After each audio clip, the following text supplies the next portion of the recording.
Florida Panthers did the most Florida thing you can do with the Stanley Cup. They took it to the beach. Saltwater and the Stanley Cup, a good mix, maybe not. Matthew Tkachuk is not concerned about that. He's going in with the cup. And he wasn't the only Panther to do it. Sam Bennett took his turn. Didn't want to get the cup wet. Really didn't have a choice. Just kind of got pushed in. And after all those beach shenanigans have been wrapped up, the team goes to a local establishment and pours drinks on the fans below, as they should, because they just won the Stanley Cup. And a guy who was in the building in South Florida for the game on Monday night was this guy, Jamie Noodles McLennan. It's time for another edition of Tasteful Nudes. He's fresh off a flight. He's looking fresh, too. I can't believe it. Jamie, it's great to have you on the show. First of all, 24 hours later, your thoughts on Game 7, and how do you think those Panthers players are feeling after partying for 24 hours? Well, side note, that particular establishment is literally about 20 feet from the hotel I was staying at. So I was trying to sleep last night, and there was barely any sleep because you could hear the hooting and hollering. And even when I woke up this morning and drove by there, they were still going on. So it was unbelievable. Obviously, I have friends on both sides. Being in the building, it was great to see South Florida get another Stanley Cup. Now, you know, it just kind of slides over from Tampa. That's 3 cups in 5 years, I believe. So it's pretty impressive what the state of Florida is throwing down. We all thought Edmonton had the momentum, which they did, but Florida found a way to get that the juice back, which they had in games 1 through 3, where they were basically able to smother McDavid and company and not allow a lot of high-quality chances. And your buddy, Sergei Bobrovsky, which I was standing right by when we were doing the interview with him, he was outstanding when he needed to be. So it was a great moment. I thought it was a great Game 7.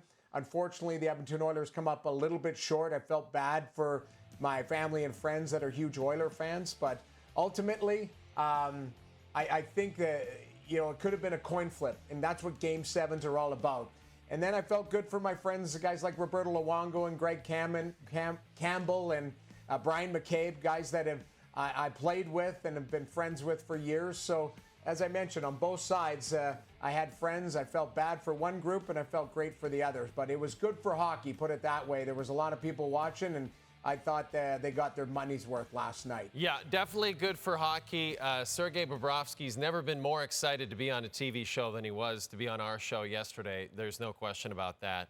Jamie, we didn't get a chance to talk. I mean, we got to already put last season in the rearview mirror now. It just ended Monday. We got to start looking ahead because everybody's looking at the draft this weekend and then free agent frenzy. And our mutual friend Kevin Weeks floating the idea that the Toronto Maple Leafs may be about to sign Joseph Woll to a contract extension worth $3.5 to $4 million a season. If that were to come to fruition, how do you like the thoughts of that number for this player? Well, I think it's the going rate on a bridge deal, and that's what it would be, is a bridge. Now, the Toronto Maple Leafs feel that they've got somebody special in Joseph Woll, so they're going to probably give him the pathway to grow and to continue to get games and experience. Wouldn't surprise me if they brought in a veteran guy to play with him. But the biggest challenge for Joseph Woll has not been his play, it's to stay healthy to play. And, you know, if you can get past that hump, I was reminded today because I asked a few of my goaltender friends saying, do you know of many goaltenders that had early on had injury issues and inconsistency, but then stabilized and became number one guys or good tandem? And I was reminded that Sergei Bobrovsky, your buddy, early on had groin injuries and had injury issues in Columbus and was able to kind of grow into his body, stabilize, and he won 2 Vezinas. He's now a Stanley Cup winner. So that would be a nice path for Joseph Woll. But I do like the contract. I do believe Brad Treliving believes in him moving forward. He's going to get every opportunity to be the number one goaltender for the Toronto Maple Leafs.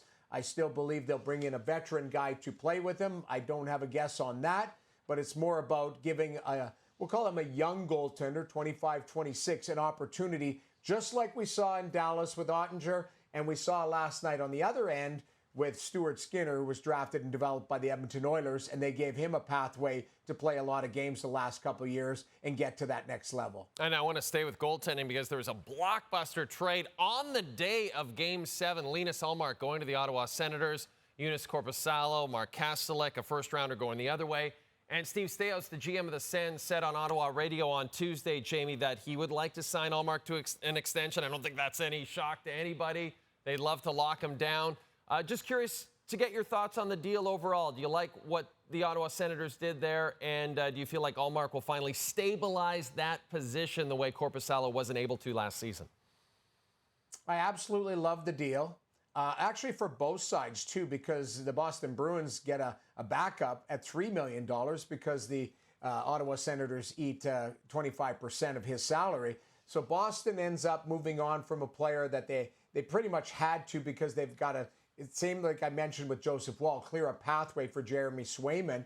But for the Ottawa Senators, you've got a Vezina winner and a guy who can play probably 50 games, maybe a little bit more. Anton Forsberg's still left. You've got Matt Sogard as the up-and-coming goaltender. So it stabilizes that situation. It's a different look. It's no secret that the Ottawa Senators were not happy with the stability of their goaltending last year. Now, I would argue, I caution people, that's not this trade. They're not done. You start there because the goaltender is a big part. Now they're going to look at their defensive core. Now they're going to look at depth up front and veteran depth to help some of those young players. So I would argue that our buddy Dave Poulin, Steve Staios,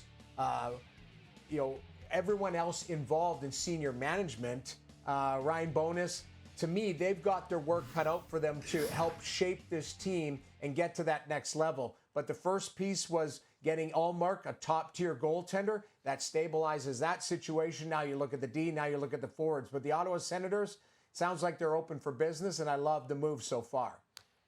It seems like the Ducks are ready to let Lukas Dostal take the reins in Anaheim, and that means John Gibson. Boy, we've been talking about him potentially being on the move forever, haven't we, Jamie? And it seems like maybe Steve Yzerman and the Detroit Red Wings might bite on that and might be interested in bringing in Gibson. Do you like that fit? And do you think now is the time for the Ducks to finally let Gibson go and let him play for another team? Well, I mean, you could argue the grass is always maybe potentially greener on the other side. He doesn't know, and he's been stuck there, right? And there's been times where I've watched him play, and it just looks like he's kind of hit the end of the line with Anaheim. They've been a retool, in a rebuild. Now, the challenge is he makes $6.4 million for the next 4 years. So Anaheim's going to have to chew on a big part of that, I would imagine, to make him attractive. Now, if Detroit is willing to pay some form of that to get him, it's kind of a win-win for everybody. I still believe he's an ultra-talented goaltender, but I don't know if he's played a lot of meaningful hockey recently, and he's had some injury issues and inconsistency issues as well. I called the game in Ottawa where Anaheim was coming in, and I believe in just over a calendar year, he had left the net, either been pulled or left the net for injury, something like 19 times. Again, getting exposed in Anaheim where they're giving up a lot of chances, a lot of shots, but he's also had some injuries where it lingered on him. So if he can stay healthy and maybe has a change of scenery where he gets reinvigorated, that's where you could maybe see the best of John Gibson, where we haven't seen that in years. It wasn't that long ago he was in the All-Star game and he was brilliant for Anaheim, but he's been far removed from that as far as his level of play. So he does need a change of scenery. We'll see if he gets it, and if he does, maybe he gets his game back in order.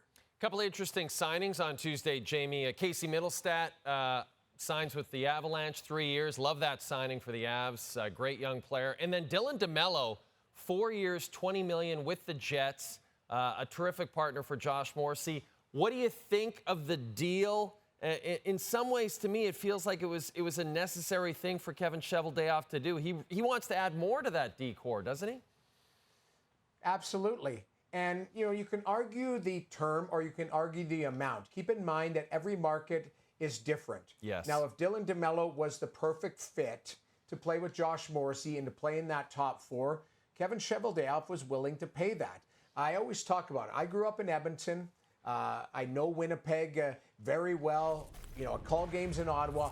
There's some markets that I almost say that you have to pay a little bit of that market tax if you want somebody to commit to Winnipeg or commit to some of these other cities that I've talked about. It may not be on paper the most sexiest markets as far as where to live, the climate, all that type of stuff, the tax situation. So maybe you have to add a little bit more onto the contract.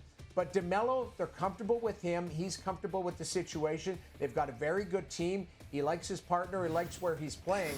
So it's just finding the right fit, the right term, the right amount of money. And it seems like both sides are comfortable with that. So no problem, because it'll be interesting to see what a right shot defenseman gets on the open market here, where there's so many teams right now that are dying for right shot defensemen that can play in your top four. Well, Dylan DeMelo has set the marketplace, and now guys will go either above that or below that in free agency. Jamie, as well, we found out who's getting inducted to the Hockey Hall of Fame this November. Just hang tight 1 second. I'm going to show everybody exactly who's getting in. It's the 2024 Hall of Fame class, and the Magic Man, Jamie, I know you agree with this. Pavel Datsyuk, two-time Cup winner, just an absolute stone-cold lock. What a hockey player. 3 Selkies, 4 Lady Bings, 14 seasons, captained 2 Olympic teams, 1 gold in 2018, joining the Triple Gold Club. Just amazing. Shea Weber elected in his first year of eligibility, 30th captain in Montreal Canadiens history, 1 gold at the 2010 and 2014 Olympics with Canada, 589 points across just over 1,000 games, a punishing hitter as well. And JR superstar, Jeremy Roenick, the most points of anyone who had not yet been inducted to the Hall. He is going in this November, one of just 47 players in NHL history to score 500 goals. He had 2 50-goal campaigns. He's been eligible since 2014. It seemed to be worth the wait. Congratulations, JR. You are an honored member in the class of 2024. No, you're not. So are you laughing or crying? Or you just don't believe us? No, I'm crying because I'm so happy. I can't thank you enough. I'm sorry I can't speak. You have never been at a loss for words. JR, whether it was on the ice or off the ice, this is something new coming from you. You gotta love it. Jeremy Roenick, a super nice guy. That's great to see. Any surprises for you, Jamie McLennan, from these 3 players who got into who will be getting into the Hockey Hall of Fame this November?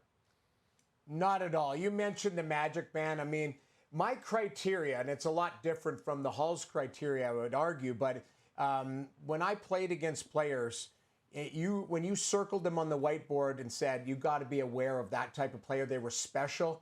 Datsyuk was special. You know, everything he did was with a purpose. He was such a cerebral player. Shea Weber was, I talk to players all the time, and one of my good friends is Jerome McGinley. I remember Jerome saying, like, Shea was such a tough competitor and such a tough defenseman to play against, one of the hardest. You didn't want to go down the right side. The biggest challenge when you were playing against Shea Weber, whether it was in Nashville or in Montreal, is his partner got all the traffic, because if it was a 2-on-2 through the neutral zone, you knew that they were going down the partner side because they did not want to pay the price against Shea Weber. And JR, I mean, I think there's been arguments left and right about him. For me, he was a slam dunk Hall of Famer. You can't let everybody in immediately. I know there's criteria, but there's also numbers. But he was a special player. He was tough to play against. He was kind of a Swiss Army knife. He was tough. He could score. He kind of did it all. He was really scrappy. He was a great leader. So I'm not surprised by these players whatsoever. I'm so happy for them. And all 3 of them are special in their own right. And it'll be amazing to see them go into the Hall. Another shout out too is to Coley Campbell. You know, I played in Florida with Greg, who is the AGM in Florida, who won a Stanley Cup last night. And, you know, Coley's always been good to me and my family. So it's really good to see a guy like him, you know, get into the Hall and be recognized for his body of work as a player, as a coach, as a manager, and now with the NHL. He's put his whole life into the National Hockey League, so it's pretty impressive. It's an impressive group for sure, Jamie, but I want to talk to you about next year's group, because next year's group is pretty wild. Take a look at this. Take a look at eligible next year. Chara, Duncan Keith, Joe Thornton, Carey Price, Tuukka, Getzlaf. Who's a slam dunk? This is a wild list. 6 players right there. You could make an argument for all 6 easily. Who's a slam dunk for you? I'd say, like, for me, I'd say the top 4. And those aren't in any particular order. Right. But when you laid them out there, I think Tuukka Rask will be a Hall of Famer, and I think Ryan Getzlaf will be a Hall of Famer. But if they only choose 4, I would argue that those 4 that you listed would probably go in maybe slightly ahead of them. And again, that's not me being biased or anything. I would put all 6 of them in because they were all very special. But for me, Carey Price is an absolute lock. Joe Thornton, his body of work and how good he was and how consistent he was his whole career. You look at the players that, Chara, absolutely. Like, Chara for me was the number 1. Like, that's a slam dunk. He was an absolute monster and a beast to play against. So I think that the top 4 and then the other 2, I do believe Rask and Getzlaf will make it in. But if I'm choosing right now, I choose those top 4 on that list.